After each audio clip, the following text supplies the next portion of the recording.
बिस्मिल्लाहिर्रहमानिर्रहीम सल्लल्लाहु ताला अला मुहम्मद व अला आलिहि व सहबिहि व बारिक वसल्लम। स्टूडेंट्स, आफ्ताब बताली आपसे मुखातिब हूँ। आज हम अपने इनकम टैक्स के न्यूमेरिकल को थोड़ा सा मज़ीद जो है वो आगे बढ़ाते हैं और बात करते हैं अपने टैक्स में से माइनस होने वाली अगली एक चीज की। इससे पहले आप तमाम वीडियोस को देखें। मैं इसका तमाम वीडियोस की जो लिंक है वो डिस्क्रिप्शन के अंदर जो है वो ऐड कर दूंगा।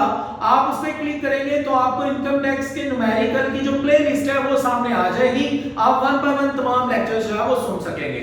आज के लेक्चर को देखने से पहले प्रीवियस लेक्चर देखना बहुत जरूरी है, और अगर आप देख चुके हैं तो उसको रिकॉल करना बड़ा जरूरी है कि हमने उसमें क्या पढ़ा था।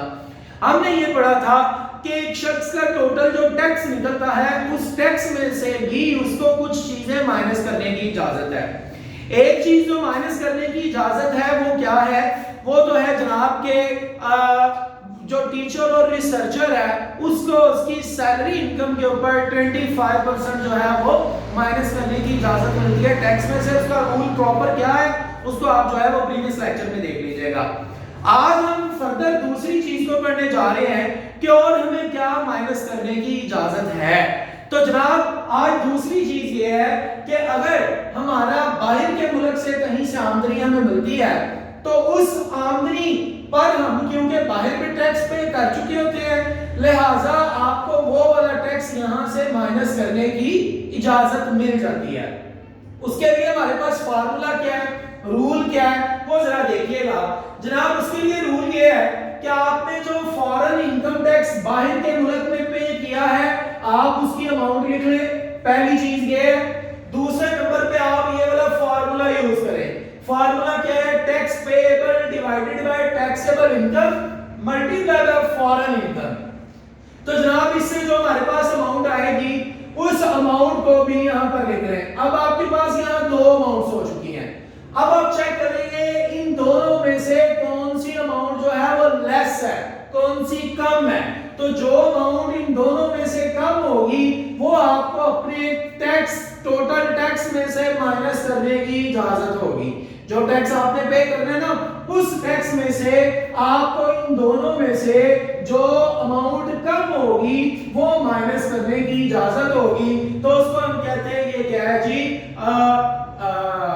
Tax concession in case of foreign source income. अगर हम कहीं बाहर से पैसे कमा रहे थे तो वहां पर भी क्योंकि टैक्स पे करते थे तो इस सूरत में हमें जो है वो इस रूल को फॉलो करके तो अपने टोटल टैक्स में से ये माइनस करने की इजाजत मिल जाएगी।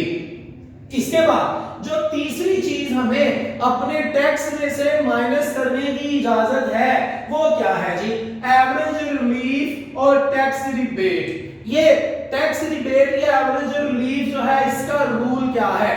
टैक्स के अंदर कुछ और भी आपको छूट मिलती है। वो जो छूट है उसके मिलने की वजह ये होती है कि जनाब आपने किसी चैरिटेबल इंस्टीट्यूशन को जो है वो कोई चैरिटी पे की होती है, आपने लाइफ इंश्योरेंस प्रीमियम के अंदर जो है वो कुछ इन्वेस्टमेंट की होती है, इस तरह से आपने कुछ जो है वो अमाउंट्स पे की होती है। तो उनकी वजह से आपको कुछ छूट मिलती है, कुछ रिबेट मिलती है। तो उसके लिए हमारा क्या रूल है वो जरा देखिएगा। उसके लिए रूल ये है, हमने ये वाला फार्मूला जो है ना वो अप्लाई करना है। फार्मूला क्या है? टैक्स पेएबल जो हमने निकाला होगा रेट लगा के और डिवाइडेड बाय टैक्सेबल इनकम, ये भी हमारे सवाल में हमने खुद निकाली होगी, और इसको मल्टीप्लाई करना है amount admissible for average relief. मैंने इसके ऊपर स्टार लगाया हुआ है। Amount admissible for average relief ये बहुत इंपॉर्टेंट चीज है। इसके लिए हमें एक पूरी जो है वो वर्किंग करनी पड़ेगी, और इसकी वर्किंग ये है, ये देखिए जनाब, ये जिसको मैंने ब्रैकेट के अंदर ले लिया है ये इसकी सारी वर्किंग है। किसकी? Amount admissible for average relief की। हमने एवरेज रिलीफ या टैक्स रिबेट कैलकुलेट करते हुए जब ये वाला फार्मूला यूज करना है, इसकी पहली चीज टैक्स पेएबल ये हमने पहले से निकाल ली होगी, दूसरी टैक्सेबल इनकम ये भी हम पहले से निकाल चुके होंगे क्वेश्चन करते करते, यहां पहुंचते पहुंचते ऑटोमेटिकली निकल चुकी होगी। लेकिन हमने जब इसको मल्टीप्लाई करना है इन दो चीजों को amount admissible for average relief के साथ, तो amount admissible for average relief की अमाउंट हमारे पास कहां से आएगी, उसके लिए हमने पूरी वर्किंग करनी है। और वो पूरी वर्किंग जो है उसका पहला पोर्शन है जनाब डोनेशन टू चैरिटेबल इंस्टीट्यूशन। आपने अगर कोई डोनेशन दी हुई है चैरिटेबल इंस्टीट्यूशन को, तो आपने उस डोनेशन की अमाउंट को लिखना है और या फिर 30% ऑफ टैक्सेबल इनकम आपने जो चैरिटेबल इंस्टीट्यूशन को डोनेशन दी होगी उस डोनेशन को लिखना है, या फिर आपने 30% लेना है टैक्सेबल इनकम का। आपके पास दो अमाउंट्स आएंगी, इन दोनों अमाउंट्स में से जो लेस होगी आपने उसको उठा के लिख लेना है, ये पहली रकम आपके पास आ जाएगी। फिर उसके बाद investment in share scoops of public companies और लाइफ इंश्योरेंस प्रीमियम, आपने कहीं पर भी जो है वो पेमेंट की हुई है या इन्वेस्टमेंट की है, चाहे वो इन्वेस्टमेंट की है शेयर्स में या वो स्कूप्स ऑफ पब्लिक कंपनीज के अंदर की है, ये भी शेयर जैसी ही है कि इन्वेस्टमेंट की चीज है, ये उसका नाम है समझ लें। उसके बाद लाइफ इंश्योरेंस प्रीमियम के अंदर आपने कोई पेमेंट वगैरह की हुई है, तो आपने करना क्या है, जो गिवन अमाउंट सवाल के अंदर होगी उस अमाउंट का लिख लेना है, पहली ये चीज। दूसरा 20 लाख रुपया, ये दो अमाउंट्स हो गई। तीसरा अमाउंट 20% ऑफ टैक्सेबल इनकम। अब आपके पास तीन अमाउंट है, ये तीनों अमाउंट्स में से जो कम होगी उसको उठा के आपने amount admissible for average relief के लिए लिख लेना है। दो अमाउंट्स आ गए। जब ये दो अमाउंट्स आ गई, तीसरा हमने क्या करना है, इन्वेस्टमेंट इन हेल्थ इंश्योरेंस। अगर हमने हेल्थ इंश्योरेंस के अंदर इन्वेस्टमेंट की होगी तो आपने उसकी अमाउंट लिख लेनी है, या फिर आपने 1.5 लाख रुपया लिख लेना है, या फिर आपने 5% टैक्सेबल इनकम का लिख लेना है। तो आपके पास तीन अमाउंट्स यहां पर भी आ जाएंगे। इन तीन में से जो कम होगी उसको उठा के आपने फिर से लिख लेना है, ये आपके पास तीसरी अमाउंट आ गई। फिर उसके बाद चौथी चीज क्या है, contribution to approved pension fund. अगर आपने पेंशन फंड के अंदर जो है वो कुछ अमाउंट पे की है तो आपने उस अमाउंट को लिख लेना है, या फिर 20% ऑफ टैक्सेबल इनकम। इन दोनों में से जो कम होगी उसको भी उठा के आपने यहां पर लिखना है। तो आपके पास टोटल जो है वो चार अमाउंट्स आएंगी। एक आएगी डोनेशन टू चैरिटेबल इंस्टीट्यूशन की वर्किंग करके, दूसरी आएगी जनाब हमारे पास इन्वेस्टमेंट इन शेयर और स्कूप्स ऑफ पब्लिक और लाइफ इंश्योरेंस प्रीमियम, उसकी अमाउंट आएगी, वो भी वर्किंग मैंने बता दी है किस तरह से करनी है। तीसरी इन्वेस्टमेंट इन हेल्थ इंश्योरेंस, वो आपके पास आएगी, उसकी भी वर्किंग करने के बाद जो अमाउंट आएगी वो लिख लेनी है।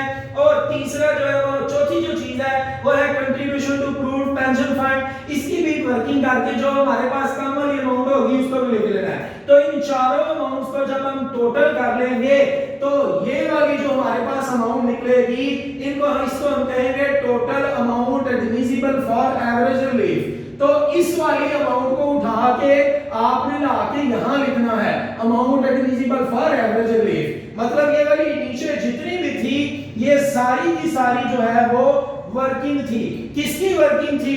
इसकी amount admissible for average relief की। तो ये चारों अमाउंट्स को प्लस करके जो जवाब आया उसको लाके आपने इस फार्मूले के अंदर लिखना है, और फिर इन तीनों चीजों को डिवाइड और बाद में मल्टीप्लाई करके जो जवाब आएगा उसको आपने यहां लिखना है। और ये वाली वो अमाउंट होगी जो आप अपने टोटल टैक्स में से माइनस कर सकते होंगे।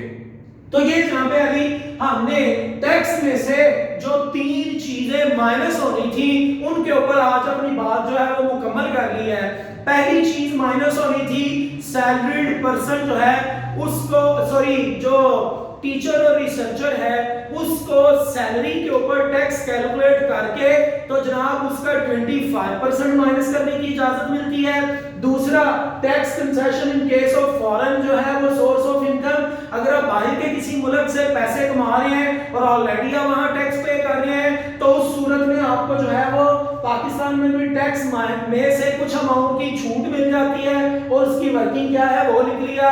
तीसरी चीज जो आपको एवरेज रिलीफ या टैक्स रिबेट कुछ मजीद छूट मिलती है वो छूट जो है वो इस फार्मूले के तहत निकाल के जो अमाउंट आएगी वो वाली मिलेगी। और इस फार्मूले के अंदर ये जो amount admissible for average relief है उसकी ये सारी वर्किंग है। ये जो मैंने 1 2 3 और 4 इन चार अमाउंट्स को प्लस करके जो जवाब आना है उसको आपने यहाँ लाके amount divisible for average relief की जगह पर लिखना है और फिर जो सॉल्व करके जवाब आएगा वो आपका जनाब टैक्स में से आपको माइनस करने की इजाजत मिलेगी। इसके बाद अभी मजीद जो है वो कुछ चीजें बाकी हैं। हम जो है वो अभी तक टैक्स में से जो जो हमें माइनस करना था उसको सीख चुके हैं। आने वाली क्लास में कुछ जो है वो मजीद इंशाल्लाह लर्न करेंगे। तब तक के लिए आफ्ताब अत्तारी ऑफिशियल को देखते रहें। Thank you so much.